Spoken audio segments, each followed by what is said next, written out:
Hi friends, എല്ലാവർക്കും one clip PSC YouTube ചാനലിലേക്ക് സ്വാഗതം. അസിസ്റ്റന്റ് സെയിൽസ്മാൻ്റെ 30ാമത്തെ ദിവസത്തെ ക്ലാസ് ആണ് നമ്മുടെ ഇന്നത്തെ.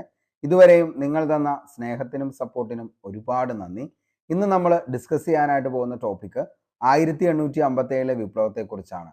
ഈ ഒരു ടോപ്പിക്കുമായി PSC എക്സാമുകളിൽ ചോദിച്ച മുഴുവൻ ചോദ്യങ്ങളും അതിൻ്റെ അനുബന്ധ വസ്തുതകൾ കൂടി നമ്മൾ ഡിസ്കസ് ചെയ്താണ് പോകുന്നത്. ക്ലാസ് മൊത്തമായി കാണാനായിട്ട് ശ്രമിക്കുക. അതിനുശേഷം ഇതിൻ്റെ PDF നോട്ട് ലഭിക്കുന്നതിന് വേണ്ടി നമ്മുടെ ടെലഗ്രാം ചാനലിൽ കൂടി ഒന്ന് ജോയിൻ ചെയ്യുക. അതിൻ്റെ ലിങ്ക് താഴെ ഡിസ്ക്രിപ്ഷൻ ബോക്സിൽ അവൈലബിൾ ആണ്. ക്ലാസ്സിൻ്റെ ലെങ്ത് അല്പം കൂടുതലാണ്, പക്ഷേ നിങ്ങൾക്ക് വരുന്ന എല്ലാ എക്സാമുകൾക്കും യൂസ്ഫുൾ ആവുന്ന തരത്തിലാണ് നമ്മളിത് ചെയ്തിരിക്കുന്നത്. അപ്പോൾ നമുക്ക് നേരെ ഇന്നത്തെ ക്ലാസ്സിലേക്ക് കിടക്കാം. ഇന്ത്യയുടെ ഒന്നാം സ്വാതന്ത്ര്യ സമരം. ഇന്ത്യയുടെ ഒന്നാം സ്വാതന്ത്ര്യ സമരം എന്നറിയപ്പെടുന്നത് 1857 വിപ്ലവത്തെയാണ്. അപ്പോൾ ഇന്ത്യയുടെ ഒന്നാം സ്വാതന്ത്ര്യ സമരം എന്നറിയപ്പെടുന്ന വിപ്ലവം ഏതാണെന്ന് ചോദിച്ചു കഴിഞ്ഞാൽ അത് 1857 വിപ്ലവമാണ്. 1857 വിപ്ലവത്തെ അറിയപ്പെടുന്ന മറ്റു വിശേഷണങ്ങൾ ഏതൊക്കെയാണെന്ന് ചോദിച്ചു കഴിഞ്ഞാൽ, ഒന്ന് ശിപായി ലഹള എന്നറിയപ്പെടുന്നത് 1857 വിപ്ലവമാണ്. അതേപോലെ തന്നെ ചപ്പാത്തി വിപ്ലവം എന്ന പേരിൽ അറിയപ്പെട്ടത് ഏത് വിപ്ലവമാണെന്ന് ചോദിച്ചു കഴിഞ്ഞാൽ അതും 1857 ഇന്ത്യയുടെ ഒന്നാം സ്വാതന്ത്ര്യ സമരത്തെയാണ് ചപ്പാത്തി വിപ്ലവം എന്ന പേരിലും അറിയപ്പെടുന്നത്. ഇന്ത്യയിൽ മുഗൾ ഭരണത്തിന്റെ പൂർണ്ണമായ പതനത്തിന് കാരണമായ വിപ്ലവം ഏതാണെന്ന് ചോദിച്ചാൽ മക്കളെ, അതും 1857 വിപ്ലവത്തെയാണ് ഇന്ത്യയിൽ മുഗൾ ഭരണത്തിന്റെ പൂർണ്ണമായ പതനത്തിന് കാരണമായ വിപ്ലവം എന്ന് പറയുന്നത്. വിപ്ലവത്തിന്റെ തുടക്കം എന്ന് പറയുന്നത് ബ്രിട്ടീഷ് സൈന്യത്തിലേർപ്പെട്ട ഇന്ത്യക്കാർ അറിയപ്പെട്ടിരുന്നത് അന്ന് ശിപായികൾ എന്ന പേരിലാണ്. 1857 കലാപത്തെ ബ്രിട്ടീഷ് ചരിത്രകാരന്മാർ അതുകൊണ്ട് വിളിച്ചിരുന്നത് ശിപായി ലഹള എന്ന പേരിലാണ്. ബ്രിട്ടീഷുകാർക്ക് ശിപായിമാരോടുള്ള പെരുമാറ്റത്തിലും വിവേചനത്തിലും പ്രതിഷേധിച്ചുകൊണ്ട് മംഗൾ പാണ്ഡെ എന്ന സൈനികൻ അദ്ദേഹത്തിന്റെ മേലുദ്യോഗസ്ഥനെ, അതായത് ബ്രിട്ടീഷുകാരനെ വെടിവെച്ച് പരിക്കേൽപ്പിച്ചു. ബ്രിട്ടീഷ് അധികാരികൾക്ക് അദ്ദേഹത്തെ അറസ്റ്റ് ചെയ്യുകയും പിന്നീട് വധശിക്ഷയ്ക്ക് വിധിക്കുകയും ചെയ്തു. ഒന്നാം സ്വാതന്ത്ര്യ സമരത്തിന്റെ ആദ്യ തീപ്പൊരി ഉണ്ടായത് എവിടെയാണെന്ന് ചോദിച്ചു കഴിഞ്ഞാൽ, അല്ലെങ്കിൽ 1857 വിപ്ലവത്തിന്റെ ആദ്യത്തെ തീപ്പൊരി ഉണ്ടായത് ഏത് സ്ഥലത്താണെന്ന് ചോദിച്ചു കഴിഞ്ഞാൽ അത് ബാരക്പൂരാണ്. അത് എവിടെയാണെന്ന് ചോദിച്ചാൽ പശ്ചിമ ബംഗാളാന്നുള്ളതും ഓർത്തു വയ്ക്കുക. 1857 വിപ്ലവത്തിൽ മംഗൾ പാണ്ഡെയുടെ നേതൃത്വത്തിൽ ആദ്യത്തെ വെടിവയ്പ് നടന്ന സ്ഥലം ഏതാണെന്ന് ചോദിച്ചാൽ അതിന്റെ ഉത്തരവും ഏത് തന്നെയാണ്, ബാരക്പൂരാണ്, പശ്ചിമ ബംഗാൾ എന്നുള്ളതും ഓർത്തു വയ്ക്കുക. ഓക്കെ, അപ്പോൾ ബേസ് ആയിട്ടുള്ള കാര്യമാണ് നമ്മളിപ്പോൾ പറഞ്ഞത്. അതായത് എന്താണ് ഇന്ത്യയുടെ ഒന്നാം സ്വാതന്ത്ര്യ സമരം എന്നറിയപ്പെടുന്ന വിപ്ലവം എന്ന് ചോദിച്ചു കഴിഞ്ഞാൽ അത് 1857 വിപ്ലവമാണ്. ഇന്ത്യയിൽ മുഗൾ ഭരണത്തിന്റെ പൂർണ്ണമായ പതനത്തിന് കാരണമായ വിപ്ലവം ഏതാണെന്ന് ചോദിച്ചാൽ അതും 1857 വിപ്ലവമാണ്. 1857 വിപ്ലവത്തിന്റെ മറ്റു വിശേഷണങ്ങൾ എന്തൊക്കെയാണെന്ന് ചോദിച്ചാൽ, ഇന്ത്യയുടെ ഒന്നാം സ്വാതന്ത്ര്യ സമരം എന്നറിയപ്പെട്ടത് 1857 വിപ്ലവമാണ്. അതേപോലെ തന്നെ ശിപായി ലഹള എന്ന പേരിൽ അറിയപ്പെട്ടു. അതേപോലെ തന്നെ ചപ്പാത്തി വിപ്ലവം എന്ന പേരിൽ അറിയപ്പെട്ട വിപ്ലവം ഏതാണെന്ന് ചോദിച്ചാൽ അതിന്റെ ഉത്തരവും ഏത് തന്നെയാണ്, നമ്മുടെ 1857 വിപ്ലവം തന്നെയാണ് എന്നുള്ളത് ഓർത്തു വയ്ക്കുക. അന്ന് ബ്രിട്ടീഷ് സൈന്യത്തിൽപ്പെട്ട ഇന്ത്യക്കാർ അറിയപ്പെട്ടിരുന്നത് ശിപായികൾ എന്ന പേരിലാണ്. അതുകൊണ്ട് തന്നെയാണ് ബ്രിട്ടീഷ് ചരിത്രകാരന്മാർ ഇതിനെ ശിപായി ലഹള എന്ന് വിളിച്ചത്. ബ്രിട്ടീഷുകാരുടെ ശിപായിമാരോടുള്ള പെരുമാറ്റത്തിലും വിവേചനത്തിലും പ്രതിഷേധിച്ചുകൊണ്ട് മംഗൾ പാണ്ഡെ എന്ന സൈനികൻ അദ്ദേഹത്തിന്റെ മേലുദ്യോഗസ്ഥനായ ബ്രിട്ടീഷുകാരനെ വെടിവെച്ച് പരിക്കേൽപ്പിച്ചു. ബ്രിട്ടീഷ് അധികാരികൾ അദ്ദേഹത്തെ അറസ്റ്റ് ചെയ്യുകയും പിന്നീട് വധശിക്ഷയ്ക്ക് വിധേയനാക്കുകയും ചെയ്തു. ഒന്നാം സ്വാതന്ത്ര്യ സമരത്തിന്റെ ആദ്യ തീപ്പൊരി ഉണ്ടായത് എവിടെയാണെന്ന് ചോദിച്ചു കഴിഞ്ഞാൽ അത് ബരക്പൂരാണ്. ബരക്പൂർ സ്ഥിതി ചെയ്യുന്ന ഇന്ത്യൻ സംസ്ഥാനം ഏതാണെന്ന് ചോദിച്ചാൽ മക്കളെ അത് പശ്ചിമ ബംഗാളാന്നുള്ളതും ഓർത്തു വയ്ക്കുക. 1857 വിപ്ലവത്തിൽ മംഗൾ പാണ്ഡെയുടെ നേതൃത്വത്തിൽ ആദ്യ വെടിവയ്പ് നടന്നത് എവിടെയാണെന്ന് ചോദിച്ചാൽ അത് ബരക്പൂരാണ്, പശ്ചിമ ബംഗാൾ. അപ്പോൾ നമ്മൾ തൊട്ടു മുമ്പ് പറഞ്ഞു, അതായത് ബ്രിട്ടീഷുകാരോടുള്ള ശിപായിമാർക്ക് ഉള്ള പെരുമാറ്റത്തിലും വിവേചനത്തിലും പ്രതിഷേധിച്ചുകൊണ്ട് മംഗൾ പാണ്ഡെ എന്ന സൈനികൻ അദ്ദേഹത്തിന്റെ മേലുദ്യോഗസ്ഥനായ ബ്രിട്ടീഷുകാരനെ വെടിവെച്ച് പരിക്കേൽപ്പിച്ചു. അതായത് ഈ പിന്നീട് അദ്ദേഹത്തെ എന്ത് ചെയ്യാണ്, അറസ്റ്റ് ചെയ്യുകയും പിന്നീട് വധശിക്ഷയ്ക്ക് വിധിക്കുകയും ചെയ്യുകയാണ്. അതുകൊണ്ട് തന്നെയാണ് 1857 വിപ്ലവത്തിന്റെ രക്തസാക്ഷി എന്നറിയപ്പെടുന്ന, ആദ്യ രക്തസാക്ഷി എന്നറിയപ്പെടുന്ന ആരാന്ന് ചോദിച്ചാൽ അതും മംഗൾ പാണ്ഡെ ആണെന്നുള്ളത് ഓർത്തു വയ്ക്കുക. മീററ്റിലെ പട്ടാളത്താവളത്തിലെ ശിപായികൾ കലാപം ആരംഭിച്ചത് അല്ലെങ്കിൽ ഇന്ത്യയുടെ ഒന്നാം സ്വാതന്ത്ര്യ സമരം ആരംഭിച്ചത് എന്നാണ് എന്ന് ചോദിച്ചു കഴിഞ്ഞാൽ 1857 മെയ് 10-നാണ് ഇന്ത്യയുടെ ഒന്നാം സ്വാതന്ത്ര്യ സമരം ആരംഭിച്ചത്. ക്രമേണ മീററ്റ് കണ്ടോൺമെന്റിലെ മുഴുവൻ ഇന്ത്യക്കാരും ബ്രിട്ടീഷുകാർക്കെതിരെ കലാപത്തിനായി ഇറങ്ങുകയാണ് ചെയ്തത്. കലാപത്തിന്റെ യഥാർത്ഥ ശക്തി എന്ന് പറയുന്നത് ഹിന്ദു മുസ്ലിം ഐക്യമായിരുന്നു എന്നുള്ളത് ഓർത്തു വയ്ക്കുക. അപ്പോൾ നിലവില് ഇതെന്നാണ് പൊട്ടിപ്പുറപ്പെട്ടത് എന്ന് ചോദിച്ചു കഴിഞ്ഞാൽ 1857 മെയ് 10 ഉത്തർപ്രദേശിലെ മീററ്റ് എന്ന് പറയുന്ന സ്ഥലത്ത് നിന്നാണ് എന്ത് ചെയ്തത്, ഇന്ത്യയുടെ ഒന്നാം സ്വാതന്ത്ര്യ സമരം ആരംഭിച്ചത്. ക്രമേണ മീററ്റ് കണ്ടോൺമെന്റിലെ മുഴുവൻ ഇന്ത്യക്കാരും ബ്രിട്ടീഷ് അധികാരികൾക്കെതിരെ കലാപത്തിനായി ഇറങ്ങുകയാണ് ഉണ്ടായത്. കലാപത്തിന്റെ യഥാർത്ഥ ശക്തി എന്താണെന്ന് ചോദിച്ചാൽ മക്കളെ, അത് ഹിന്ദു മുസ്ലിം ഐക്യമായിരുന്നു. 1857 കലാപത്തിന്റെ യഥാർത്ഥ ശക്തി എന്ന് പറയുന്നത് ഹിന്ദു മുസ്ലിം ഐക്യമായിരുന്നു. ബ്രിട്ടീഷുകാരുടെ ആയുധ സംഭരണശാല കൈവശപ്പെടുത്തി ആയുധമെടുത്തായിരുന്നു കലാപം ആരംഭിച്ചത്. 1857 വിപ്ലവം പൊട്ടിപ്പുറപ്പെടുമ്പോൾ ബ്രിട്ടീഷ് ഇന്ത്യൻ ആർമിയിലെ ഇന്ത്യൻ സൈനികരും ബ്രിട്ടീഷുകാരും തമ്മിലുള്ള അനുപാതം മോസ്റ്റ്ലി റിപ്പീറ്റഡ് ആണ്. ഈ ഒരു ചോദ്യം ഓർത്തു വെച്ചോ, 6:1 എന്നുള്ളത്. ഓക്കെ, അപ്പോൾ 1857 വിപ്ലവം പൊട്ടിപ്പുറപ്പെടുമ്പോൾ ബ്രിട്ടീഷ് ഇന്ത്യൻ ആർമിയിലെ ഇന്ത്യൻ സൈനികരും ബ്രിട്ടീഷുകാരും തമ്മിലുള്ള അനുപാതം എത്രയാണെന്ന് ചോദിച്ചു കഴിഞ്ഞാൽ എത്രയാണ്? 6:1 എന്നുള്ളത് ഓർത്തു വയ്ക്കുക. സമരത്തിനിടയാക്കിയ കാരണങ്ങൾ എന്തൊക്കെയാണെന്ന് ചോദിച്ചു കഴിഞ്ഞാൽ ഒന്നാം സ്വാതന്ത്ര്യ സമരം ഉണ്ടാക്കാനിടയാക്കിയ കാരണങ്ങളാണ് സൈനികർക്ക് പുതുതായി നൽകിയ എൻഫീൽഡ് തോക്കുകളിൽ ഉപയോഗിക്കുന്ന തിരകളിൽ പശുവിന്റെയും പന്നിയുടെയും കൊഴുപ്പ് ഉപയോഗിച്ചത്. ഇതായിരുന്നു ഒരു വിപ്ലവം, അതായത് 1857 വിപ്ലവം എന്ന് പറയുന്ന ഇന്ത്യയുടെ ഒന്നാം സ്വാതന്ത്ര്യ സമരം പൊട്ടിപ്പുറപ്പെടാനുണ്ടായ കാരണങ്ങളിൽ ഏറ്റവും വലിയ കാരണം എന്താണെന്ന് ചോദിച്ചാൽ അതായിരുന്നു സൈനികർക്ക് പുതുതായി നൽകിയ എൻഫീൽഡ് തോക്കുകളിൽ ഉപയോഗിക്കുന്ന തിരകളിൽ പശുവിന്റെയും പന്നിയുടെയും കൊഴുപ്പ് ഉപയോഗിച്ചത്. ഇത് തന്നെയാണ് ഒന്നാം സ്വാതന്ത്ര്യ സമരം ഉണ്ടാക്കാനിടയാക്കിയ കാരണം എന്ന് പറയുന്നത്. ഓക്കെ, ഇനി തുച്ഛമായ ശമ്പളം, ബ്രിട്ടീഷ് ഉദ്യോഗസ്ഥരിൽ നിന്ന് നേരിട്ട അവഹേളനം, ഇതൊക്കെയായിരുന്നു ഏറ്റവും വലിയ കാരണങ്ങളായിട്ട് പറയുന്നത്. അപ്പോൾ ഇന്ത്യയുടെ ഒന്നാം സ്വാതന്ത്ര്യ സമരം ഉണ്ടാക്കാനിടയാക്കിയ കാരണങ്ങൾ എന്തൊക്കെയാണെന്ന് ചോദിച്ചാൽ മക്കളെ, സൈനികർക്ക് പുതുതായിട്ട് ഒരു എൻഫീൽഡ് തോക്കുകൾ P53 എൻഫീൽഡ് തോക്കുകൾ സൈന്യത്തിലേക്ക് വേണ്ടി കൊണ്ടുവരികയാണ്. ഇതിൽ ഉപയോഗിക്കുന്ന തിരകളിൽ, അതായത് ഒരു ഗ്രീസാണ്, ഈ ഗ്രീസ് എന്ന് പറയുന്നത് പശുവിന്റെയും പന്നിയുടെയും കൊഴുപ്പാണ് ഉപയോഗിച്ചത്. ഇതായിരുന്നു പെട്ടെന്നുണ്ടായ, അതായത് 1857 വിപ്ലവത്തിന്റെ ട്രിഗർ എന്നറിയപ്പെടുന്നത് എന്താണെന്ന് ചോദിച്ചു കഴിഞ്ഞാൽ അതാണ് ഈ പറയുന്ന സൈനികർക്ക് പുതുതായി നൽകിയ എൻഫീൽഡ് തോക്കുകളിൽ ഉപയോഗിക്കുന്ന തിരകളിൽ പശുവിന്റെയും പന്നിയുടെയും കൊഴുപ്പ് ഉപയോഗിച്ചു എന്നുള്ള ഒരു വാർത്ത പരന്നതാണ് ഏറ്റവും വലിയ കാരണം എന്ന് പറയുന്നത്. രണ്ടാമത്തെയാണ് തുച്ഛമായ ശമ്പളം, ബ്രിട്ടീഷ് ഉദ്യോഗസ്ഥരിൽ നിന്ന് നേരിട്ട അവഹേളനം. അപ്പോൾ ഇതൊക്കെയായിരുന്നു എന്തിന്റെ ഒന്നാം സ്വാതന്ത്ര്യ സമരം ഉണ്ടാകാനിടയാക്കിയ കാരണങ്ങൾ എന്ന് പറയുന്നത്. ഓക്കെ, ഇനി മൃഗക്കൊഴുപ്പ് പുരട്ടിയ പുതിയ തരം തിരകൾ നിറച്ച എൻഫീൽഡ് തോക്ക് ബ്രിട്ടീഷ് സൈന്യം ഉപയോഗിച്ചു തുടങ്ങിയത് എന്ന് മുതലാണെന്ന് ചോദിച്ചാൽ 1857 ജനുവരി മുതലാണ്. അപ്പോൾ മൃഗക്കുഴപ്പ് പുരട്ടിയ പുതിയ തരം തിരകൾ നിറച്ച എൻഫീൽഡ് തോക്ക് ബ്രിട്ടീഷ് സൈന്യം ഉപയോഗിച്ചു തുടങ്ങിയത് എന്ന് മുതലാണെന്ന് ചോദിച്ചാൽ 1857 ജനുവരി മുതൽ. മീററ്റിൽ നിന്നും കലാപകാരികൾക്ക് നേരെ ഡൽഹിയിലാണ് എത്തിയത്. അപ്പോൾ മീററ്റിൽ നിന്നും കലാപകാരികൾ നേരെ എങ്ങോട്ടേക്കാ വന്നത്? ഡൽഹിയിലേക്കാണ് വന്നത് എന്നുള്ളത് ഓർത്തു വയ്ക്കുക. അപ്പോൾ മീററ്റിൽ നിന്നും കലാപകാരികൾ നേരെ വന്നത് ഡൽഹിയിലേക്കാണ്. ശിപായികൾ ഡൽഹിയിലെ ചെങ്കോട്ടയിൽ എത്തിച്ചേർന്നത് ഏത് വർഷം, ഏത് മാസം, ഏത് ദിവസമാണെന്ന് ചോദിച്ചാൽ 1857 മെയ് 11-നാണ് ശിപായികൾ ഡൽഹിയിലെ ചെങ്കോട്ടയിൽ എത്തിച്ചേർന്നത്. ചെങ്കോട്ടയിലേക്ക് പ്രവേശിച്ച കലാപകാരികൾ മുഗൾ ചക്രവർത്തിയായിരുന്ന ബഹദൂർ ഷാ രണ്ടാമനോട് കലാപത്തിന്റെ നേതൃത്വം ഏറ്റെടുക്കാൻ ആവശ്യപ്പെട്ടു.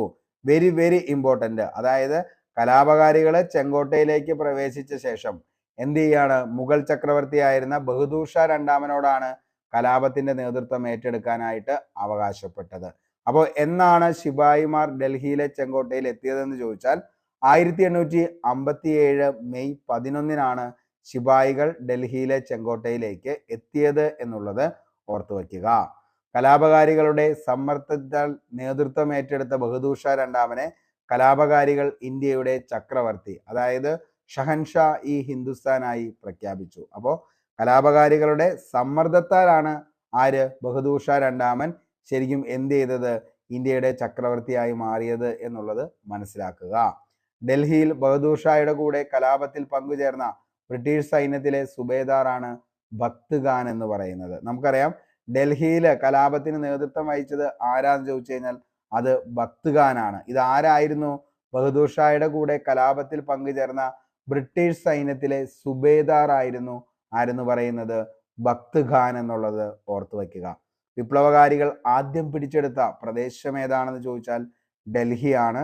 1857 മെയ് 12 വിപ്ലവകാരികൾ ഡൽഹി പിടിച്ചെടുക്കുന്നത്. അപ്പോൾ വിപ്ലവകാരികൾ ആദ്യം പിടിച്ചെടുത്ത പ്രദേശം ഏതാണെന്ന് ചോദിച്ചാൽ മക്കളെ അത് ഡൽഹിയാണ്. എന്നാണെന്ന് ചോദിച്ചാൽ 1857 മെയ് 12 ഓർത്തു വയ്ക്കുക.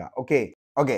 ഇനി ബ്രിട്ടീഷുകാർ ഡൽഹി കൈവശപ്പെടുത്തിയതിനു ശേഷം സാധാരണക്കാരായ ജനങ്ങളെ കൊല ചെയ്തതിന് സാക്ഷിയായ പ്രശസ്തനായ ഉറുദു കവിയാണ് മിർസ ഗാലിബ് എന്നുള്ളത് ഓർത്തു വയ്ക്കുക. അപ്പോൾ ബ്രിട്ടീഷുകാർ ഡൽഹി കൈവശപ്പെടുത്തിയതിനു ശേഷം സാധാരണക്കാരായ ജനങ്ങളെ കൊല ചെയ്തതിന് സാക്ഷിയായ പ്രശസ്തനായ ഉറുദു കവി ആരാന്നുള്ളത് ചോദിച്ചു കഴിഞ്ഞാൽ വെരി വെരി ഇമ്പോർട്ടൻ്റ് ആണ്. മിർസ ഗാലിബ് എന്നുള്ളത് ഓർത്തു വയ്ക്കുക. അപ്പോൾ ബ്രിട്ടീഷുകാർ ഡൽഹി കൈവശപ്പെടുത്തിയതിനു ശേഷം സാധാരണക്കാരായുള്ള ജനങ്ങളെ കൊല ചെയ്തതിന് സാക്ഷിയായ ഉറുദു കവിയാണ് മിർസ ഗാലിബ് എന്നുള്ളത് ഓർത്തു വയ്ക്കുക. ഓക്കെ. നമ്മൾ പറഞ്ഞു 1857 വിപ്ലവത്തിന്റെ 3 വിശേഷണങ്ങൾ ഏതൊക്കെയാണെന്നുള്ളത്. ഒന്ന്, ഇന്ത്യയുടെ ഒന്നാം സ്വാതന്ത്ര്യ സമരമാണെന്നുള്ളത് പറഞ്ഞു. അതേപോലെ തന്നെ ശിപ്പായി ലഹള എന്ന പേരിൽ അറിയപ്പെട്ട വിപ്ലവം ഏതാന്നുള്ളത് ചോദിച്ചാൽ അതും ഏത് തന്നെയാണ്? ഈ പറയുന്ന 1857 വിപ്ലവമാണ്. അതേപോലെ തന്നെ ചപ്പാത്തി വിപ്ലവം എന്ന പേരിൽ അറിയപ്പെട്ട വിപ്ലവം ഏതാന്ന് ചോദിച്ചാൽ അതും 1857 വിപ്ലവമാണെന്നുള്ളത് നമ്മൾ പറഞ്ഞു. അപ്പോൾ ഇതാണ് ചപ്പാത്തി വിപ്ലവം. അല്ലെങ്കിൽ എന്താണ് ഈ ചപ്പാത്തി വിപ്ലവവുമായി ബന്ധപ്പെട്ട സംഭവം എന്നുള്ളത് നമുക്ക് നോക്കാം. 1857 വിപ്ലവത്തിലെ കലാപകാരികളുടെ രഹസ്യമുദ്രയായിരുന്നു ചപ്പാത്തിയും ചുവന്ന താമരയും. ഇങ്ങനെ തന്നെ പഠിച്ചു വച്ചോ, ചോദിച്ച ചോദ്യമാണ്. സ്റ്റേറ്റ്മെന്റ് ലെവലിലുള്ള ചോദ്യത്തിലും ഇത് വന്നതാണ്.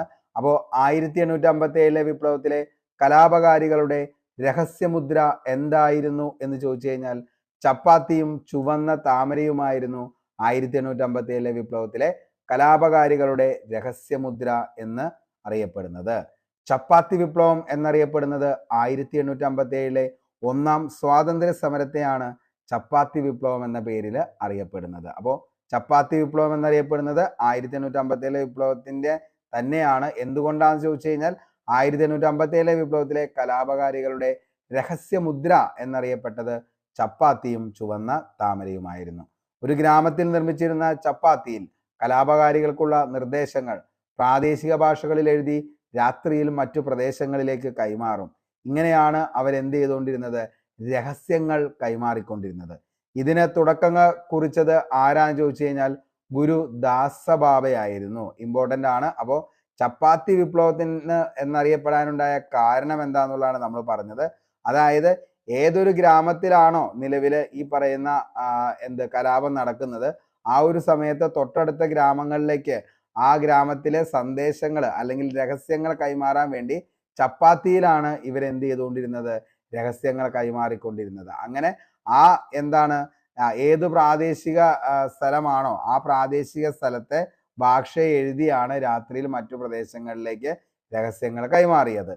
അതുകൊണ്ടാണ് ഇതിനെ ചപ്പാത്തി വിപ്ലവം എന്ന പേരിൽ അറിയപ്പെടാൻ കാരണമായത്. ഇതിന് തുടക്കം കുറിച്ചത് ആരാണ് എന്ന് ചോദിച്ചു കഴിഞ്ഞാൽ അത് ഗുരു ദാസബാബയാന്നുള്ളതും ഓർത്തു വയ്ക്കുക. ആരാണ് ഗുരു ദാസബാബ എന്ന് ചോദിച്ചു കഴിഞ്ഞാൽ നാനാ സാഹിബിന്റെ ഗുരുവാണ് ഗുരു ദാസബാബ എന്നുള്ളതും ഓർത്തു വയ്ക്കുക. ഒന്നാം സ്വാതന്ത്ര്യ സമരം ഏറ്റവും കൂടുതൽ വ്യാപിച്ച സംസ്ഥാനം ഏതാണെന്ന് ചോദിച്ചാൽ അത് ഉത്തർപ്രദേശ് ആണെന്നുള്ളത് പഠിച്ചു വയ്ക്കുക. അപ്പോൾ ഒന്നാം സ്വാതന്ത്ര്യ സമരം ഏറ്റവും കൂടുതൽ വ്യാപിച്ച സംസ്ഥാനമാണ് ഉത്തർപ്രദേശ്. 1857 വിപ്ലവം ഒന്നാം സ്വാതന്ത്ര്യ സമരം വ്യാപിക്കാത്ത പ്രദേശങ്ങൾ ഏതൊക്കെയാണെന്ന് ചോദിച്ചാൽ ഇതും ചോദിച്ചേക്കുന്നതാണ് പഞ്ചാബ്, ബോംബെ, മദ്രാസ്. അപ്പോൾ 1857 ഒന്നാം സ്വാതന്ത്ര്യ സമരം വ്യാപിക്കാത്ത പ്രദേശങ്ങൾ താഴെ പറയുന്നവയിൽ ഏതൊക്കെയാണ്? അല്ലെങ്കിൽ താഴെ പറയുന്ന പ്രദേശങ്ങളിൽ 1857 ഒന്നാം സ്വാതന്ത്ര്യ സമരം വ്യാപിക്കാത്ത പ്രദേശങ്ങൾ ഏതാണെന്ന് ചോദിച്ചാലും അല്ലെങ്കിൽ വ്യാപിച്ച പ്രദേശങ്ങൾ ഏതൊക്കെയാണെന്ന് ചോദിച്ചു കഴിഞ്ഞാൽ നമുക്കത് കണ്ടെത്താനായിട്ട് പറ്റണം. അപ്പോൾ ഓർത്തു വച്ചോ, വ്യാപിക്കാത്ത പ്രദേശങ്ങളാണ് പഞ്ചാബ്, ബോംബെ, മദ്രാസ്. അപ്പോൾ ഈ 3 സ്ഥലങ്ങളിലാണ് 1857 ഒന്നാം സ്വാതന്ത്ര്യ സമരം വ്യാപിക്കാത്ത പ്രദേശങ്ങൾ എന്ന് പറയുന്നത്. ഏറ്റവും കൂടുതൽ വ്യാപിച്ചത് ഉത്തർപ്രദേശിലാണ്. എവിടെയാണെന്ന് ചോദിച്ചു കഴിഞ്ഞാൽ നമ്മുടെ 1857 വിപ്ലവം പൊട്ടിപ്പുറപ്പെട്ടത് ഉത്തർപ്രദേശിലെ മീററ്റില് 1857 മെയ് 10 ഓർത്തു വയ്ക്കുക. ഓക്കെ. കലാപത്തിന്റെ രീതിയും ആരംഭവും. 1857 ആരംഭിച്ച കലാപം എല്ലാ സ്ഥലത്തും ഒരേ സമയത്തല്ല ആരംഭിച്ചത്. നമ്മൾ പറഞ്ഞു, അതായത് 1857 വിപ്ലവവും അതിന്റെ കലാപങ്ങളും കലാപ കേന്ദ്രങ്ങളും.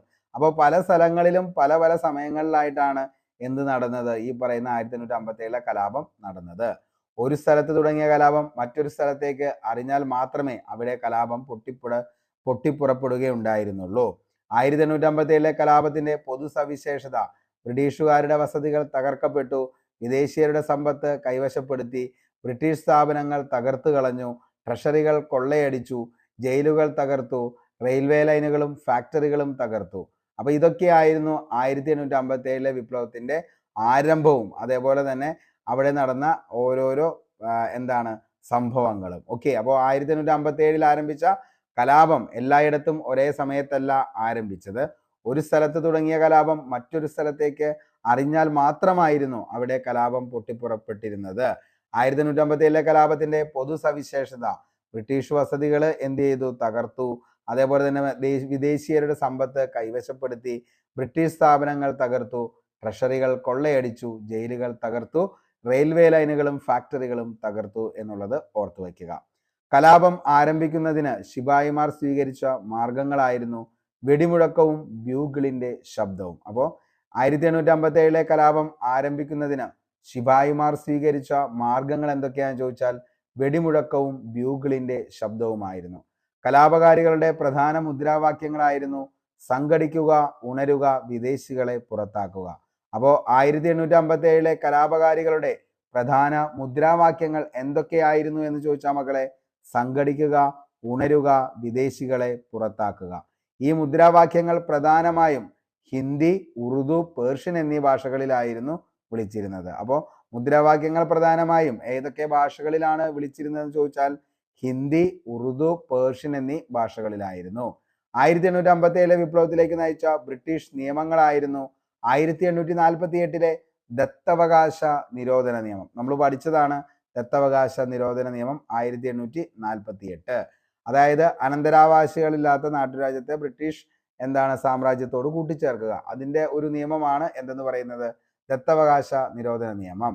1850 റിലീജിയസ് ഡിസബിലിറ്റീസ് നിയമം, 1854 പോസ്റ്റ് ഓഫീസ് നിയമം, 1856 ഹിന്ദു വിധവ പുനർവിവാഹ നിയമം, 1856 ജനറൽ സർവീസ് എൻലിസ്റ്റ്മെന്റ് നിയമം.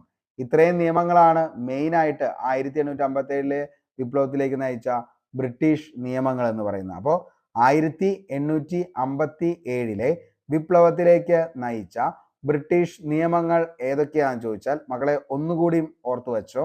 1848 ദത്തവകാശ നിരോധന നിയമം, 1850 റിലീജിയസ് ഡിസബിലിറ്റീസ് നിയമം, 1854 പോസ്റ്റ് ഓഫീസ് നിയമം, 1856 ഹിന്ദു വിധവ പുനർവിവാഹ നിയമം, 1856 ജനറൽ സർവീസ് എൻലിസ്റ്റ്മെന്റ് നിയമം. ഇത്രയൊക്കെയാണ് 1857 വിപ്ലവത്തിലേക്ക് നയിച്ച ബ്രിട്ടീഷ് നിയമങ്ങൾ എന്ന് പറയുന്നത്. ഇനി ആരായിരുന്നു മംഗൾ പാണ്ഡെ? ഒന്നാം സ്വാതന്ത്ര്യ സമരത്തിന്റെ ആദ്യ രക്തസാക്ഷി ആരാണെന്ന് ചോദിച്ചാൽ അതിന്റെ ഉത്തരമാണ് മംഗൾ പാണ്ഡെ. അപ്പോൾ ഒന്നാം സ്വാതന്ത്ര്യ സമരത്തിന്റെ ആദ്യ രക്തസാക്ഷി ആരായിരുന്നു എന്ന് ചോദിച്ചാൽ അതാരാണ്? മംഗൾ പാണ്ഡെയാണ്. മംഗൾ പാണ്ഡെ ഉൾപ്പെടുന്ന സൈനിക വിഭാഗം ഏതാണെന്ന് ചോദിച്ചാൽ 34ാം ബംഗാൾ നേറ്റീവ് ഇൻഫൻട്രി റെജിമെന്റ് ആണ്. അതായത് 34ാം തദ്ദേശീയ കാലാൾപ്പട ബരക്പൂരിൽപ്പെട്ട സൈനിക ഉദ്യോഗസ്ഥനായിരുന്നു ആരെന്ന് പറയുന്നത്, മംഗൾ പാണ്ഡെ എന്ന് പറയുന്നത്. അപ്പോൾ മംഗൾ പാണ്ഡെ ആരായിരുന്നു? 34ാം ബംഗാൾ നേറ്റീവ് ഇൻഫൻട്രി റെജിമെന്റിലെ ആളായിരുന്നു ആരെന്ന് പറയുന്നത്, മംഗൾ പാണ്ഡെ. ഗ്രീസ് പുരട്ടിയ വെടിയുണ്ട ഉപയോഗിക്കാൻ വിസമ്മതിക്കുകയും അഡ്ജുറ്റൻ പദവി വഹിച്ചിരുന്ന ഉദ്യോഗസ്ഥനെ കൊലപ്പെടുത്തുകയും ചെയ്ത സൈനികനാണ് ആരെന്ന് പറയുന്നത്, മംഗൾ പാണ്ഡെ. മംഗൾ പാണ്ഡെ അഡ്ജുറ്റൻ ബോഗിനെ കൊലപ്പെടുത്തിയത് എന്നാണെന്ന് ചോദിച്ചു കഴിഞ്ഞാൽ 1857 മാർച്ച് 29-നാണ് മംഗൾ പാണ്ഡെ അഡ്ജുട്ടന്റ് ബോഗിനെ കൊലപ്പെടുത്തിയത്. 1857 മാർച്ച് 29-നാണ്. 1857 വിപ്ലവത്തിന്റെ ഭാഗമായി മംഗൾ പാണ്ഡെ വധിക്കാൻ ശ്രമിച്ച ബ്രിട്ടീഷ് ഉദ്യോഗസ്ഥൻ ആരായിരുന്നു എന്ന് ചോദിച്ചാൽ അത് ജെയിംസ് ഹ്യൂസൺ ആണെന്നുള്ളത് ഓർത്തു വയ്ക്കുക. അപ്പോൾ ആരെയാണ് വധിച്ചതെന്ന് ചോദിച്ചാൽ ജെയിംസ് ഹ്യൂസനെയാണ്. 1857 വിപ്ലവത്തിന്റെ ഭാഗമായി മംഗൾ പാണ്ഡെ വധിക്കാൻ ശ്രമിച്ച ബ്രിട്ടീഷ് ഉദ്യോഗസ്ഥനാണ് ജെയിംസ് ഹ്യൂസൺ. ജെയിംസ് ഹ്യൂസനെ വധിക്കാൻ ശ്രമിച്ചതിന്റെ പേരിൽ മംഗൾ പാണ്ഡെ അറസ്റ്റ് ചെയ്യാൻ ഉത്തരവ് നൽകിയത് ജോൺ ഹെയ്സി ആണെന്നുള്ളതും ഓർത്തു വയ്ക്കുക. അപ്പോൾ ജെയിംസ് ഹ്യൂസനെ വധിക്കാൻ ശ്രമിച്ചു, അതിനെ തുടർന്ന് മംഗൾ പാണ്ഡെ അറസ്റ്റ് ചെയ്യാൻ ഉത്തരവ് നൽകിയത് ജോൺ ഹെയ്സി ആണെന്നുള്ളത് ഓർത്തു വയ്ക്കുക. ജോൺ ഹെയ്സിയുടെ ഉത്തരവ് ലംഘിച്ചതിന്റെ പേരിൽ ബ്രിട്ടീഷുകാർ തൂക്കിലേറ്റിയ വ്യക്തിയാണ് ജമാന്ദാർ ഈശ്വരി പ്രസാദ്. 1857 ഏപ്രിൽ 21. മംഗൾ പാണ്ഡെയെ ആദരിച്ചുകൊണ്ട് ഇന്ത്യ ഗവൺമെന്റ് തപാൽ സ്റ്റാമ്പ് പുറത്തിറക്കിയ വർഷം എന്നാന്ന് ചോദിച്ചാൽ 1984-ലാണ്. എത്ര രൂപയുടെ സ്റ്റാമ്പാണ് പുറത്തിറക്കിയതെന്ന് ചോദിച്ചാൽ 50 പൈസ തപാൽ സ്റ്റാമ്പാണ് മംഗൾ പാണ്ഡെയെ ആദരിച്ചുകൊണ്ട് ഇന്ത്യ ഗവൺമെന്റ് പുറത്തിറക്കിയത്. എന്നാണെന്ന് ചോദിച്ചാൽ 1984. എത്ര രൂപയുടെയാ? 50 രൂപയുടെ തപാൽ സ്റ്റാമ്പാണ്. ബ്രിട്ടീഷുകാർ ആയുധങ്ങൾ സൂക്ഷിച്ചു വെച്ചിരുന്ന സംഭരണ മുറി അറിയപ്പെട്ടതാണ് ബെൽ ഓഫ് ആംസ് എന്നറിയപ്പെട്ടത്. അപ്പോൾ ബ്രിട്ടീഷുകാർ ആയുധങ്ങൾ സൂക്ഷിച്ചിരുന്ന സംഭരണ മുറിയാണ് ബെൽ ഓഫ് ആംസ്. അപകീർത്തികരമായ അർത്ഥത്തിൽ വിദേശികളെ വിശേഷിപ്പിക്കാൻ ഉപയോഗിച്ചിരുന്ന പേർഷ്യൻ ഭാഷയിൽ നിന്ന് ഉത്ഭവിച്ച പദമാണ് ഫീരങ്കി എന്ന് പറയുന്നത്. അപ്പോൾ അപകീർത്തികരമായ അർത്ഥത്തിൽ വിദേശികളെ വിശേഷിപ്പിക്കാൻ ഉപയോഗിച്ചിരുന്ന പേർഷ്യൻ ഭാഷയിൽ നിന്ന് ഉത്ഭവിച്ച പദമാണ് ഫീരങ്കി. നേരിട്ടുള്ള ബ്രിട്ടീഷ് ഭരണത്തിൽ കീഴിലായിരുന്ന ഒരു രാജ്യത്ത് താമസിച്ചിരുന്ന ഗവർണർ ജനറലിന്റെ പ്രതിനിധിയുടെ ഔദ്യോഗിക നാമമാണ് റെസിഡന്റ് എന്ന് പറയുന്നത്. അപ്പോൾ എന്താണ് റെസിഡന്റ് എന്ന് ചോദിച്ചു കഴിഞ്ഞാൽ എന്താണ്? അതായത് നേരിട്ടുള്ള ബ്രിട്ടീഷ് ഭരണത്തിൽ കീഴിലല്ലാത്ത ഒരു രാജ്യത്ത് താമസിച്ചിരുന്ന ഗവർണർ ജനറലിന്റെ പ്രതിനിധിയുടെ ഔദ്യോഗിക നാമമാണ് റെസിഡന്റ്. ഇനി നമുക്ക് പഠിക്കാം അടുത്തൊരു വ്യക്തി, താന്തിയ തോപ്പി. ഒന്നാം സ്വാതന്ത്ര്യ സമരത്തിൽ ഗറില്ല യുദ്ധമുറകൾ ഉപയോഗിച്ചിരുന്ന വിപ്ലവകാരി. അപ്പോൾ ഒന്നാം സ്വാതന്ത്ര്യ സമരത്തിൽ ഗറില്ല യുദ്ധമുറ ഉപയോഗിച്ച വിപ്ലവകാരി താഴെ പറയുന്നവയിൽ ആരാണ് എന്ന് ചോദിച്ചു കഴിഞ്ഞാൽ അത് താന്തിയ തോപ്പിയാണ്. താന്തിയ തോപ്പിയുടെ യഥാർത്ഥ നാമമാണ് രാമചന്ദ്ര പാണ്ഡുരംഗ. അപ്പോൾ താന്തിയ തോപ്പിയുടെ യഥാർത്ഥ നാമമാണ് എന്തെന്ന് പറയുന്നത് രാമചന്ദ്ര പാണ്ഡുരംഗ. രാമചന്ദ്ര പാണ്ഡുരംഗ. നാനാ സാഹിബിന്റെ പട്ടാള മേധാവിയായിരുന്നു ആരെന്ന് പറയുന്നത് താന്തിയ തോപ്പി. ഝാൻസി റാണി ലക്ഷ്മിഭായ് എന്നും സഹായിക്കാൻ താന്തിയ തോപ്പിയെ പരാജയപ്പെടുത്തിയ ബ്രിട്ടീഷ് പട്ടാള മേധാവിയാണ് സർ കോളിൻ ക്യാമ്പൽ എന്ന് പറയുന്നത്. താന്തിയ തോപ്പി വധിക്കപ്പെട്ട സ്ഥലം ഏതാണെന്ന് ചോദിച്ചാൽ അത് ശിവപുരിയാണ്. ശിവപുരി എവിടെയാണ് സ്ഥിതി ചെയ്യുന്നത്? മധ്യപ്രദേശിലാണെന്നുള്ളത് ഓർത്തു വയ്ക്കുക. താന്തിയ തോപ്പി വധിക്കപ്പെട്ടത് 1859 ഏപ്രിൽ 18. താന്തിയ തോപ്പി മെമ്മോറിയൽ സ്ഥിതി ചെയ്യുന്നത് എവിടെയാണെന്ന് ചോദിച്ചു കഴിഞ്ഞാൽ അത് ശിവപുരിയിലാണെന്നുള്ളതും ഓർത്തു വയ്ക്കുക. അപ്പോൾ താന്തിയ തോപ്പി മെമ്മോറിയൽ സ്ഥിതി ചെയ്യുന്നത് ശിവപുരിയിലാണ്. താന്തിയ തോപ്പി വധിക്കപ്പെട്ടത് 1859 ഏപ്രിൽ 18-നാണ്. താന്തിയ തോപ്പി വധിക്കപ്പെട്ട സ്ഥലം ഏതാണെന്ന് ചോദിച്ചാൽ മധ്യപ്രദേശിലെ ശിവപുരി എന്ന് പറയുന്ന സ്ഥലമാണ്. ഇനി അടുത്തതാണ് നാനാ സാഹിബ്. 1857 വിപ്ലവത്തിന്റെ ബുദ്ധി കേന്ദ്രം. ഏറ്റവും കൂടുതൽ PSC ചോദിച്ചേക്കുന്നതും ഈ ഒരു ചോദ്യം തന്നെയാണ്. 1857 വിപ്ലവത്തിന്റെ ബുദ്ധി കേന്ദ്രം എന്നറിയപ്പെടുന്നത് നാനാ സാഹിബ്. പേഷ്വാ ബാജിറാവുവിന്റെ ദത്തുപുത്രനാണ് നാനാ സാഹിബ്. നാനാ സാഹിബിന്റെ യഥാർത്ഥ നാമമാണ് ദോണ്ടു പന്ത്. അപ്പൊ ദോണ്ടു പന്ത് എന്ന യഥാർത്ഥ നാമം താഴെ പറയുന്നവയിൽ ആരുടെയാണെന്ന് ചോദിച്ചാൽ നാനാ സാഹിബ്. കാൺപൂരിൽ ഒന്നാം സ്വാതന്ത്ര്യ സമരത്തിന് നേതൃത്വം നൽകി. മൂന്നാം നെപ്പോളിയൻ എന്നറിയപ്പെടുന്നത് ആരാന്ന് ചോദിച്ചാൽ അതും നാനാ സാഹിബ്. 1859 കലാപശേഷം ബ്രിട്ടീഷുകാർ നേപ്പാളിലേക്ക് നാടുകടത്തിയ വ്യക്തി ആരാന്ന് ചോദിച്ചു കഴിഞ്ഞാൽ അതും ആര് തന്നെയാണ്? ഈ പറയുന്ന നാനാ സാഹിബാണ്. ഓക്കെ, അപ്പോൾ ഇത്രയും കാര്യങ്ങൾ എന്ത് ചെയ്യുക, ഒന്ന് ഓർത്തു വയ്ക്കുക. അടുത്ത വ്യക്തിയാണ് ബഹദൂർ ഷാ രണ്ടാമൻ. അടുത്താണ് ബഹദൂർ ഷാ രണ്ടാമൻ. ഒന്നാം സ്വാതന്ത്ര്യ സമര സമയത്തെ മുഗൾ ഭരണാധികാരിയാണ് ബഹദൂർ ഷാ രണ്ടാമൻ, അല്ലെങ്കിൽ ബഹദൂർ ഷാ സഫർ എന്ന് അറിയപ്പെടുന്നത്.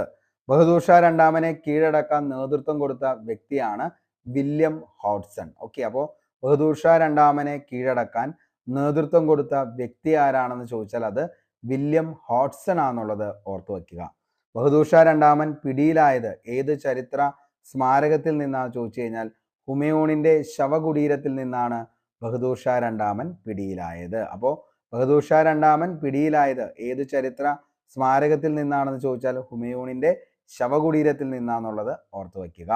ബഹദൂർ ഷാ രണ്ടാമനെ നാട് കടത്തിയത് റങ്കൂണിലേക്കാണ്. ഓക്കെ, അപ്പോൾ ബഹദൂർ ഷാ രണ്ടാമനെ നാട് കടത്തിയത് എങ്ങോട്ടേക്കാണെന്ന് ചോദിച്ചാൽ എങ്ങോട്ടേക്കാണ്?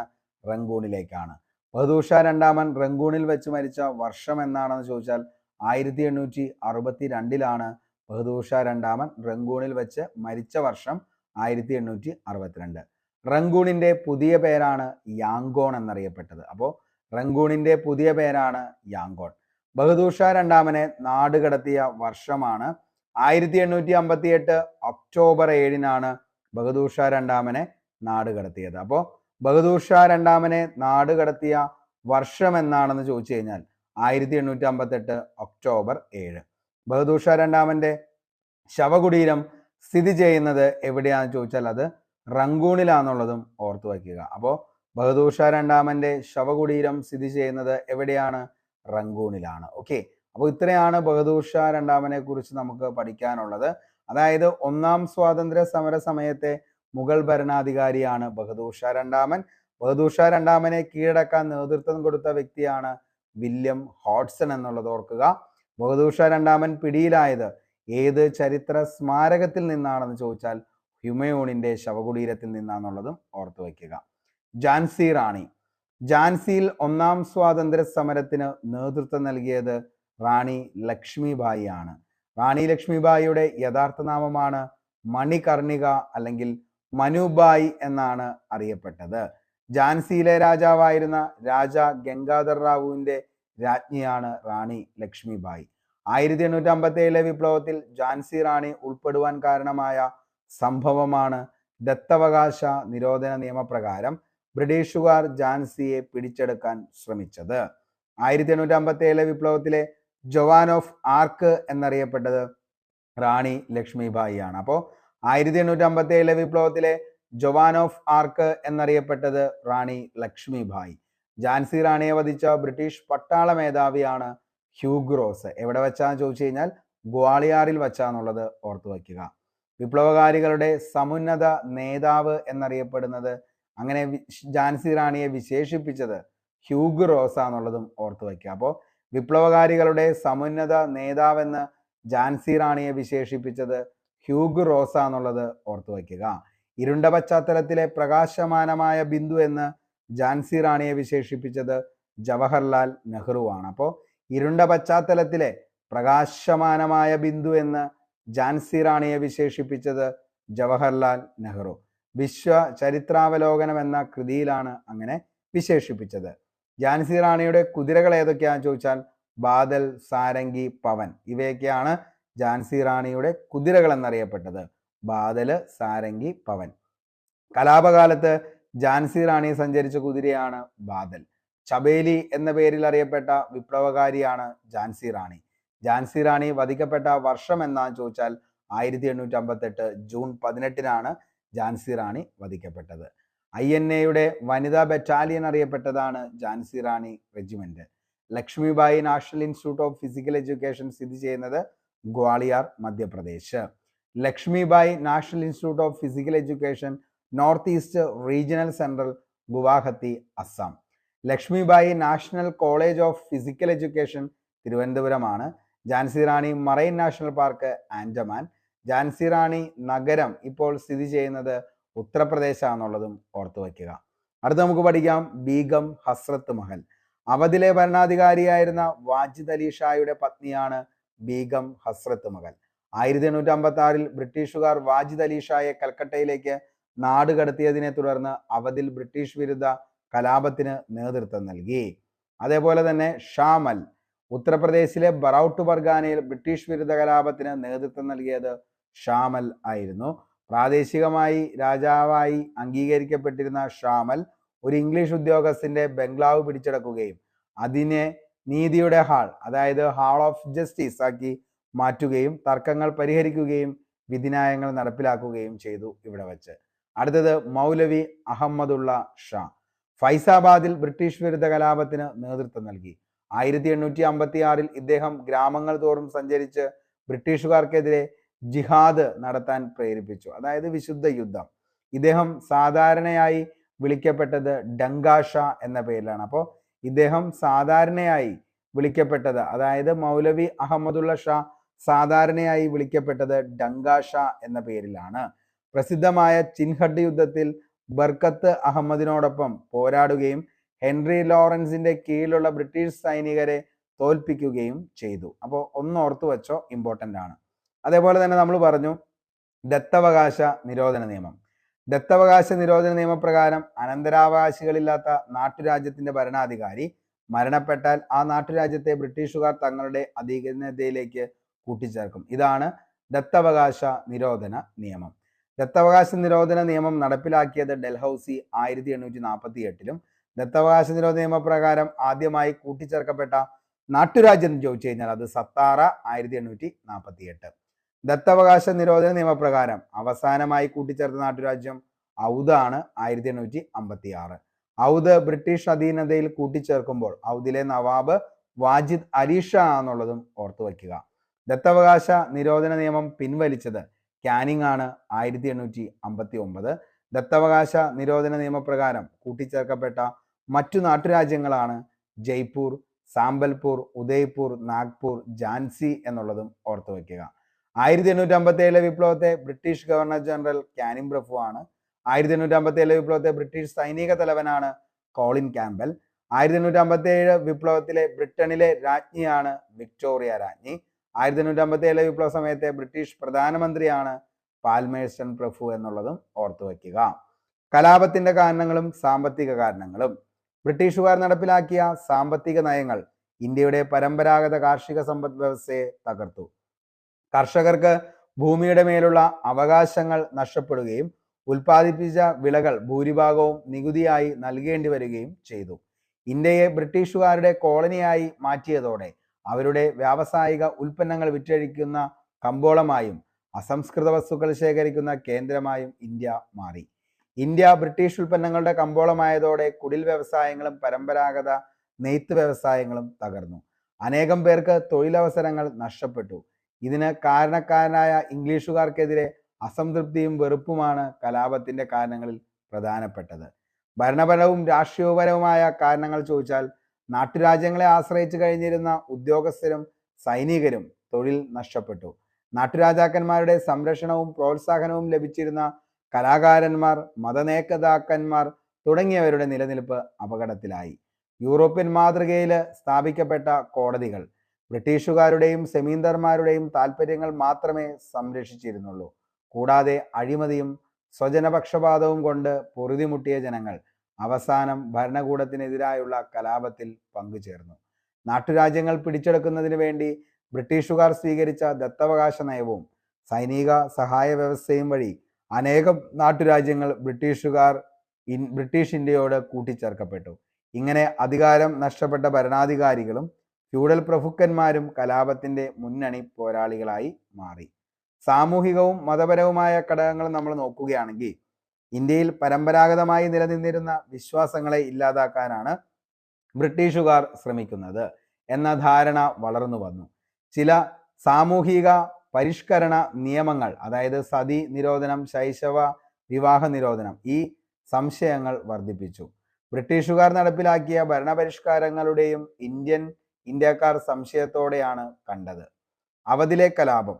ഒരു ദിവസം നമ്മുടെ വായിൽ പതിക്കാൻ പോകുന്ന ഒരു ചെറി എന്ന് അവധിനെ വിശേഷിപ്പിച്ചത് ആരാന്ന് ചോദിച്ചു കഴിഞ്ഞാൽ അത് ഡൽഹൌസി പ്രഭു ആണെന്നുള്ളത് ഓർത്തു വയ്ക്കുക. ഓക്കെ, അപ്പോൾ ഒരു ദിവസം നമ്മുടെ വായിൽ പതിക്കാൻ പോകുന്ന ഒരു ചെറി എന്ന് അവധിനെ വിശേഷിപ്പിച്ചത് ഡൽഹൌസി പ്രഭു ആണെന്നുള്ളത് ഓർത്തു വയ്ക്കുക. ഇനി ഡൽഹൌസി പിടിച്ചെടുക്കാൻ നയത്തിന്റെ ഫലം അനുഭവിച്ച നാട്ടുരാജ്യമാണ് അവധ്.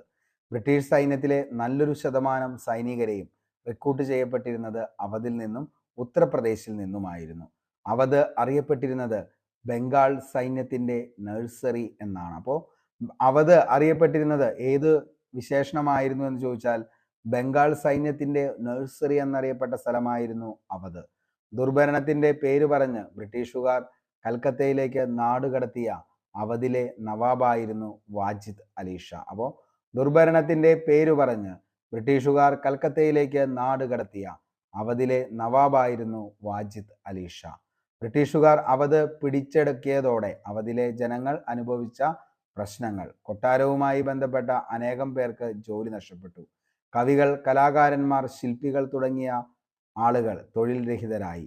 കർഷകർ അഴിമതിയുമായി നികുതി നൽകേണ്ടി വന്നു, അമിതമായി. അപ്പോൾ കർഷകർ അമിതമായി നികുതി നൽകേണ്ടി വന്നു. താലൂക്ക്ദാർമാരുടെ അധികാരവും പദവികളും നഷ്ടപ്പെട്ടു. തദ്ദേശീയമായ ഭരണവും പട്ടാളവും പിരിച്ചുവിട്ടതിനാൽ അനേകം തൊഴിൽ നഷ്ടപ്പെട്ടു. അവധിലെ താലൂക്ക്ദാർമാരുടെ നീക്കം ചെയ്യാനായി ബ്രിട്ടീഷുകാർ 1856 നടപ്പിലാക്കിയ വ്യവസ്ഥയാണ് എന്തെന്ന് പറയുന്നത് സമ്മറി സെറ്റിൽമെന്റ് എന്ന പേരിൽ അറിയപ്പെട്ടത്. സൈനിക സഹായ വ്യവസ്ഥ അവധിനുമേൽ അടിച്ചേൽപ്പിച്ച വർഷം 1801 അവധ് രാജ്യം ഔപചാരികമായി ബ്രിട്ടീഷ് സാമ്രാജ്യത്തോട് കൂട്ടിച്ചേർക്കപ്പെട്ട വർഷം എന്നാണെന്ന് ചോദിച്ചാൽ 1856 അവധ് രാജ്യം ഔപചാരികമായി ബ്രിട്ടീഷ് സാമ്രാജ്യത്തോട് കൂട്ടിച്ചേർക്കപ്പെട്ടത്. 1856 അടിച്ചമർത്തൽ. ഡൽഹി, കാൺപൂർ, ലക്നൗ എന്നിവിടങ്ങളിൽ നിന്ന് ബ്രിട്ടീഷ് ഭരണം തൽക്കാലത്തേക്ക് മാത്രമേ ഇല്ലായ്മ ചെയ്യുവാൻ കഴിഞ്ഞിരുന്നുള്ളൂ. കലാപാനന്തരം മുഗൾ ഭരണ സംവിധാനത്തിന്റെ തുടർച്ചയാണ് കലാപകാരികൾ ലക്ഷ്യം വച്ചത്. കലാപത്തെ അടിച്ചമർത്തൽ ബ്രിട്ടീഷുകാർ ആവിഷ്കരിച്ച നടപടികളാണ്. ഉത്തരേന്ത്യയിൽ മുഴുവൻ പട്ടാള നിയമം പ്രഖ്യാപിച്ചു. കലാപസാധ്യത ഇല്ലാതാക്കാൻ നിരവധി നിയമങ്ങൾ പാസാക്കി. ഇന്ത്യക്കാരെ വിചാരണ ചെയ്യാനും ശിക്ഷിക്കാനും ബ്രിട്ടീഷ് ഉദ്യോഗസ്ഥർക്ക് അധികാരം നൽകി. ഇംഗ്ലണ്ടിൽ നിന്നും കൂടുതൽ സൈന്യത്തെ ഇന്ത്യയിലേക്ക് എത്തിച്ചു. 1857 ഒന്നാം സ്വാതന്ത്ര്യ സമരം അടിച്ചമർത്തപ്പെട്ടത് 1858 ജൂലൈയിലാണ്. 57 വിപ്ലവത്തിന്റെ 150-ാം വാർഷികം ഇന്ത്യ ആഘോഷിച്ചത് 2007. 57 വിപ്ലവത്തിന്റെ സ്മാരകമായി മ്യൂട്ടണി മെമ്മോറിയൽ സ്ഥാപിച്ച വർഷം 1863. മ്യൂട്ടണി മെമ്മോറിയൽ സ്ഥിതി ചെയ്യുന്നത് ന്യൂഡൽഹിയിലാണ്. മ്യൂട്ടണി മെമ്മോറിയൽ അജിത് ഗഡ് എന്ന പുനർനാമകരണം ചെയ്തത് 1972. ഉത്തർപ്രദേശിലെ പ്രധാന കലാപ കേന്ദ്രങ്ങളായിരുന്നു മീററ്റ്, ലക്നൗ, ആഗ്ര, അഹമ്മദാബാദ്, മധുര, അലിഗഡ്. 1857 വിപ്ലവത്തിൽ കലാപകാരികൾ ഡൽഹി രാജാവായി അവരോധിച്ച വ്യക്തിയായിരുന്നു ബഹദൂർ ഷാ സഫർ. 1857 വിപ്ലവത്തിൽ കലാപകാരികൾ ലക്നൗ നവാബായി അവരോധിച്ച വ്യക്തിയാണ് ബിർജിസ് ഖാദർ എന്ന് പറയുന്നത്. ബ്രിട്ടീഷുകാരിൽ നാടുകടത്തപ്പെട്ട നവാസി വാജിദ് അലി ഷായുടെ മകനാണ് ബിർജിത് ഖാദർ എന്ന് പറയുന്നത്. 1857 വിപ്ലവത്തിന്റെ ആദ്യ രക്തസാക്ഷിയാണ് മംഗൾ പാണ്ഡെ. ഇന്ത്യയിലെ ആദ്യ വനിതാ രക്തസാക്ഷി പ്രീതിലത വടേത്കർ. ഇന്ത്യൻ സ്വാതന്ത്ര്യ സമരത്തിലെ ഏറ്റവും പ്രായം കുറഞ്ഞ രക്തസാക്ഷി ഖുദ്ദിറാം ബോസ് ആണ്. ഇന്ത്യൻ സ്വാതന്ത്ര്യ സമരത്തിലെ ആദ്യ മുസ്ലിം രക്തസാക്ഷി അഷ്ഫഖ് ഉല്ല ഖാൻ ആണ്. മൂന്നാം നെപ്പോളിയൻ എന്നറിയപ്പെട്ടത് നാനാ സാഹിബ്. ഇന്ത്യൻ നെപ്പോളിയൻ എന്നറിയപ്പെട്ടത് സമുദ്രഗുപ്തൻ. പേർഷ്യൻ നെപ്പോളിയൻ എന്നറിയപ്പെട്ടത് നാദിർ ഷാ എന്നുള്ളതും ഓർത്തു വയ്ക്കുക. അപ്പോൾ മൂന്നാം നെപ്പോളിയൻ നാനാ സാഹിബാണ്. ഇന്ത്യൻ നെപ്പോളിയൻ സമുദ്രഗുപ്തൻ. Persian Napoleon Nadir Shah. കലാപം പരാജയപ്പെടാനുണ്ടായ കാരണങ്ങൾ എന്തൊക്കെയാണെന്ന് ചോദിച്ചാൽ ഇന്ത്യയിലെ എല്ലായിടത്തും കലാപം വ്യാപിച്ചിരുന്നില്ല. പ്രാദേശികമായ ചില സ്ഥലങ്ങളിൽ മാത്രമേ കലാപം ശക്തമായി ഉണ്ടായിരുന്നുള്ളൂ. ഇന്ത്യയിലെ എല്ലാ വിഭാഗങ്ങളും കലാപത്തിൽ സഹകരിച്ചില്ല. ഭൂരിഭാഗം നാട്ടുരാജ്യങ്ങൾ, പാശ്ചാത്യ വിദ്യാഭ്യാസം നേടിയവർ, വൻകിട കച്ചവടക്കാർ എന്നിവർ ബ്രിട്ടീഷുകാരെ പിന്തുണച്ചു.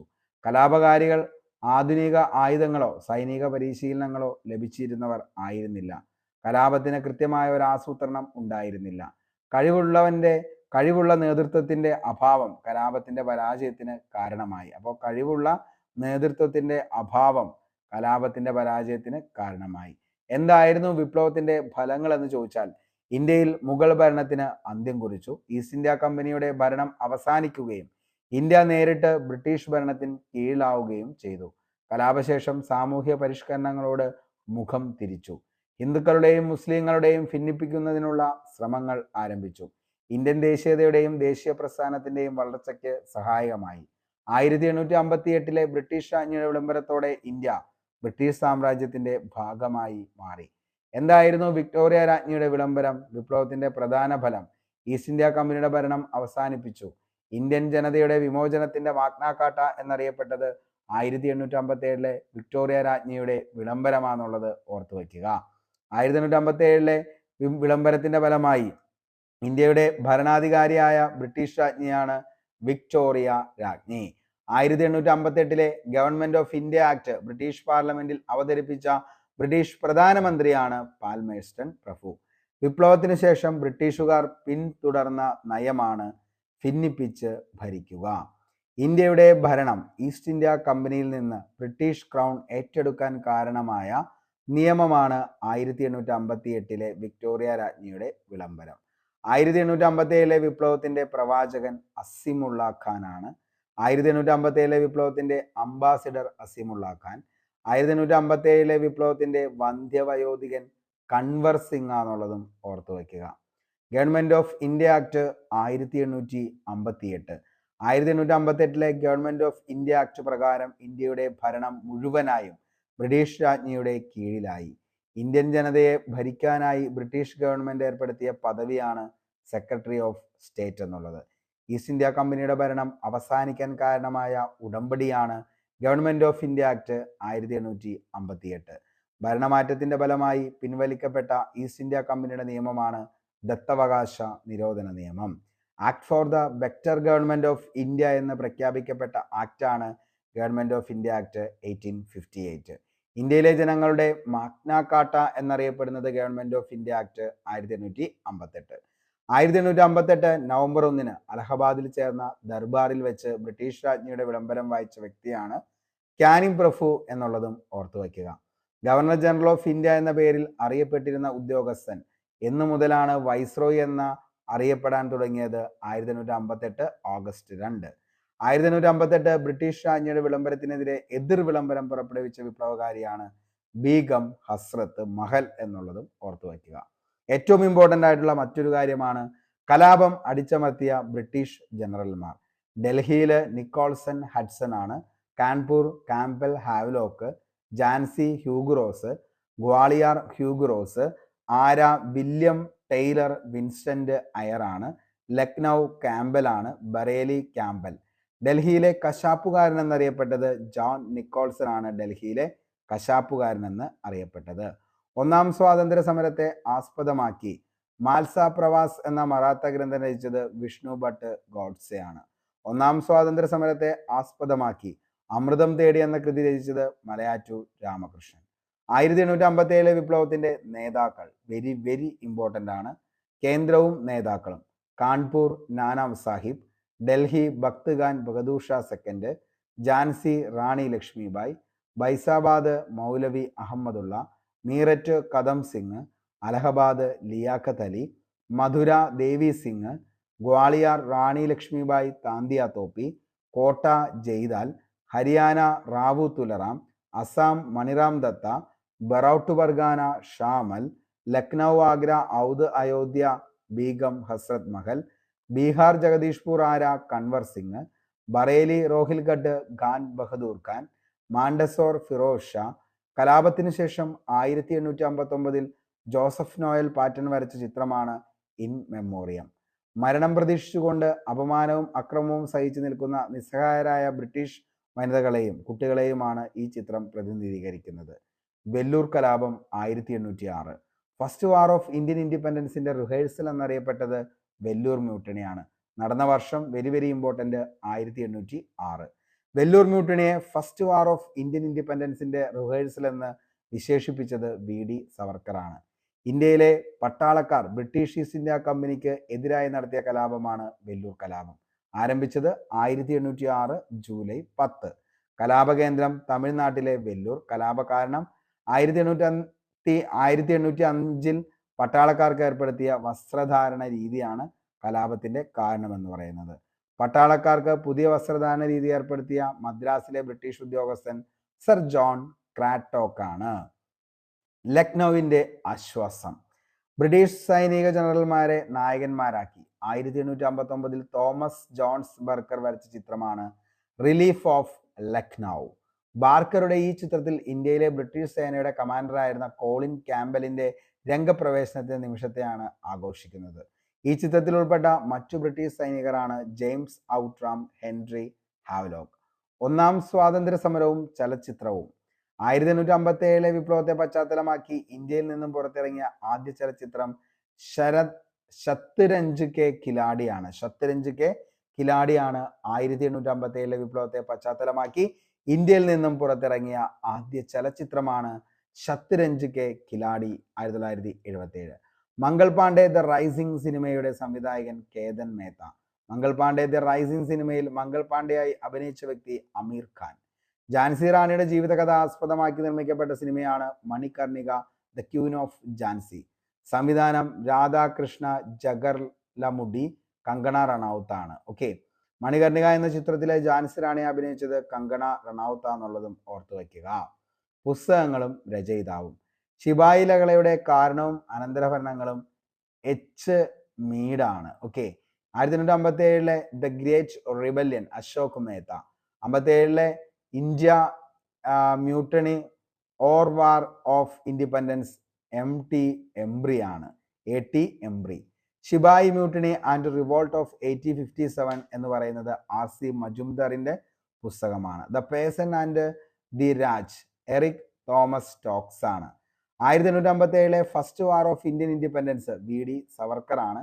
History of sepoy war in India 1857-58 John Kaye ആണ്.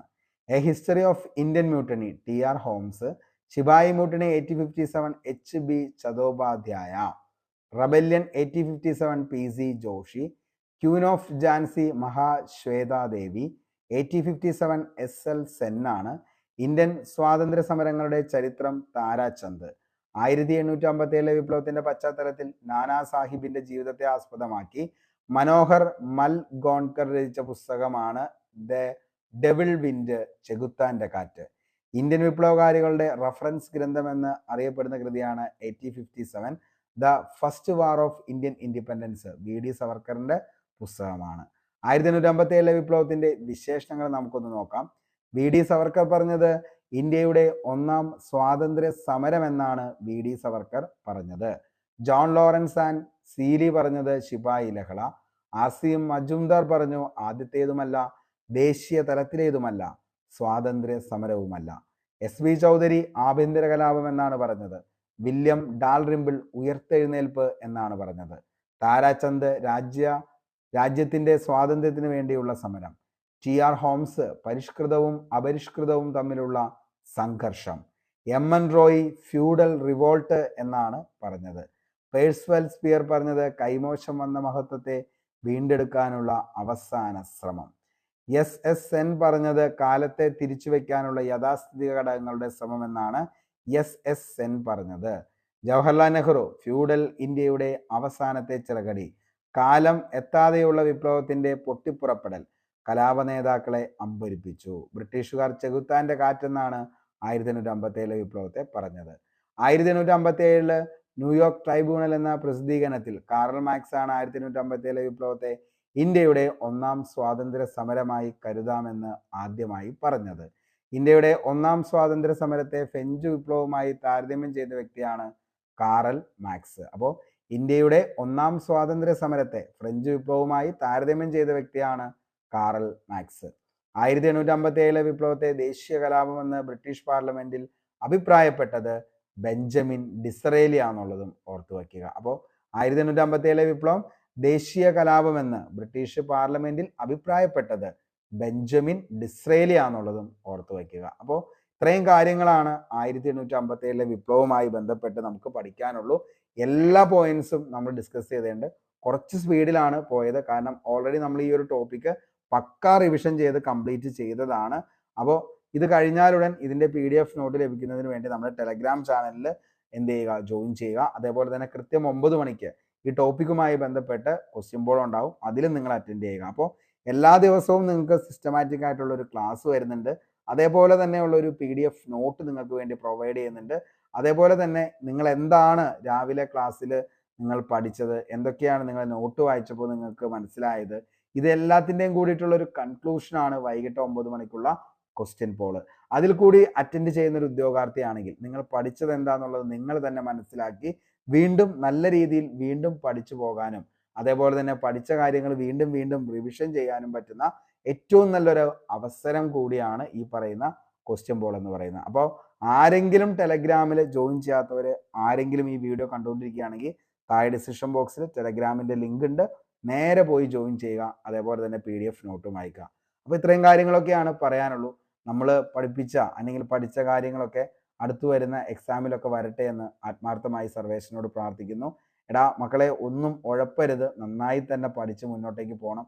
കാരണം ജീവിതത്തിലെ ഏറ്റവും വലിയൊരു കാര്യം എന്ന് പറയുന്നത് നമുക്ക് സ്വന്തം കാലിൽ നിൽക്കാൻ പറ്റുക എന്നുള്ളത് തന്നെയാണ്. അപ്പോൾ 2025 ഒത്തിരി വേക്കൻസി നമുക്ക് നിലവിൽ റിപ്പോർട്ട് ചെയ്യുന്നുണ്ട്. അപ്പോൾ അതുകൊണ്ട് തന്നെ റിട്ടയർമെൻറ്റ്സ് ഏറ്റവും കൂടുതലായിട്ടുള്ള ഒരു വർഷമാണ് 2025. അപ്പോൾ അതുകൊണ്ട് തന്നെ ഒത്തിരി സാധ്യതകളാണ് നമ്മുടെ മുന്നിലുള്ളത്. അപ്പോൾ എത്രയും പെട്ടെന്ന് തന്നെ എന്ത് ചെയ്യുക, ഒരു ജോലിയിലേക്ക് പ്രവേശിക്കാനായിട്ട് നിങ്ങൾക്ക് പറ്റട്ടെ എന്ന് ആത്മാർത്ഥമായി സർവേശ്വരനോട് പ്രാർത്ഥിച്ചുകൊണ്ട് ഇന്നത്തെ ക്ലാസ് ഇവിടെ വെച്ച് വൈൻഡപ്പ് ചെയ്യാണ്. Signing off Arun Kombanadan. Thank you.